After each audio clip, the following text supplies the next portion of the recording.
আপনারা দেখছেন বাংলা দর্পণ, সংবাদের সত্যতা, পরিবেশনায় নিরপেক্ষতা। ওটি থেকে পালিয়ে হসপিটালের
থেকে কার্তিক গুহর রিপোর্ট, বাংলা দর্পণ।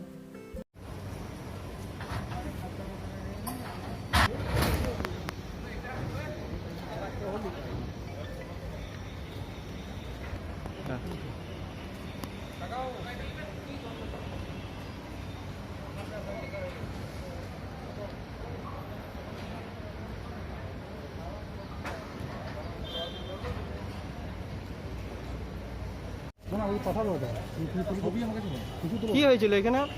এখানে একটা পেশেন্ট ওটি রুমে ডাক্তারবাবুরা ঢুকিয়েছিলেন, ওখান থেকে ওনাদের ঠিকমতো ছিল না, মনে হয় খেয়াল ছিল না, কখন পালিয়ে গেছেন ওটির উপর থেকে, যে একদম টপ যে ছাদে, সেই ছাদটা এসে দরজাটা খোলা ছিল, দরজাটা ওইখান দিয়ে বেরিয়ে এসে ওই যে ইয়েটা দেখা যাচ্ছে, ওই মাঝখান দিয়ে যেটা একটা পাম্পের মনে হয় কিছু করেছে জল টল এর জন্য, ওইখানে ধরে ধরে নেমেছিল ওই পর্যন্তই। তারপরে ওনাদের লোকেরা ওখানে আটকে রেখেছিল। তারপরে আমরা এই পরিস্থিতি এসে পাই, নিজেরা এসে ওখানে বেঁধে ওদেরকে দিয়ে বাঁধিয়ে তারপরে আমরা উপর দিকে ট্রেন তাকে রেস্কিউ করে লাইনের সাহায্যে। মানে লাভ মারার চেষ্টা করছিল? হ্যাঁ, লাভ মারার চেষ্টা করছিল ওখানে। নামটাম কিছু জানতে পেরেছেন? কি দণ্ডপাঠ নামটা, দণ্ডপাঠ টাইটেলটা সুদর্শন দণ্ডপাঠ। কটা নাগাদ ঘটনাটা হয়েছে? ঘটনাটা ধরুন আমাদেরকে ফোন করা হয়েছিল কটা বাজে, এখন ওই 11টা থেকে। হ্যাঁ 11টা থেকে। এখন কটা বাজে? 11:50। ওই 11টা না 11:30 দিকে আমাদেরকে ফোন করা হয়েছে। তারপরে আমরা আসি। ঘটনাটা হয়তো আগে থেকে হয়েছে, পরবর্তীতে যখন ওরা আপনারা এসে কি দেখলেন? লোকটা কি অবস্থায় ছিল তখন? ওইখানে এখানকার যে স্টাফগুলো ছিল তারা ওই পেশেন্টটাকে ওই যেখান থেকে নামছিল মাঝ বরাবর জায়গায়, মানে তাকে ধরে 2-4 জনে ধরে রেখে বেঁধে দিয়েছিল। বেঁধে রাখা অবস্থায় আমরা পেয়ে থাকি। তারপরে আমরা নিজেরা আমাদের লাইন দিয়ে, লাইন মানে আমাদের দড়ি যেটাকে বলা হচ্ছে, ওটা দিয়ে ওই ওদেরকে দিয়ে বাঁধানো হয়।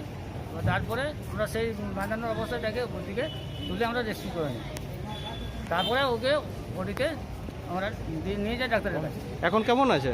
এখন এখন তো আমরা দেখলাম মোটামুটি স্বাভাবিক আছে। তারপরে কি অবস্থা হবে ট্রিটমেন্ট করছে তো এই পর্যন্ত। কত বছর বয়স লোকটা? 45। আপনার নাম? চরণ বনু, লিডার ঝাড়গ্রাম দমকল।